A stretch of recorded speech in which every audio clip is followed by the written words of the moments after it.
I pulled up on the property today to get some unfinished chores done, one of which I've been waiting to do for some time now and just never had the time to get it done.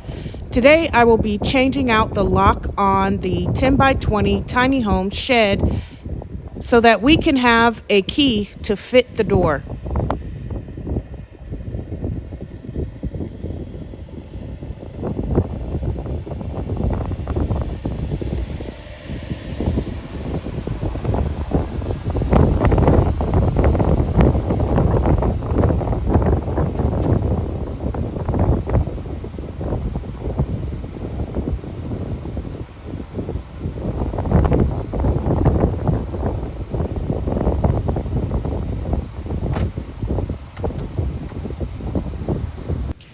I'm not that handy at doing these things, but I'm learning as I go along out here on this property by myself.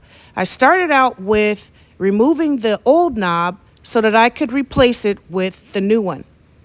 It was a fairly easy task to do, and it only required a screwdriver. I think it was a Phillips screwdriver. So I used the manual one because the drill bit would not fit between the knob and the door.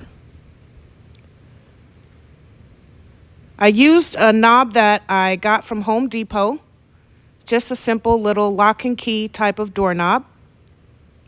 Not too expensive, easy on the pockets. I did read the directions just for a bit of accuracy, as I am just a girl out here doing this on my own. But either way, it's not that hard to get these things done, so here we go. I'm replacing the old lock with the new one. And at this point, when I'm done with this, we're going to have lock and key so that we can secure this little building until we get to the point to where we're actually building it out into the tiny home that we envision it to be.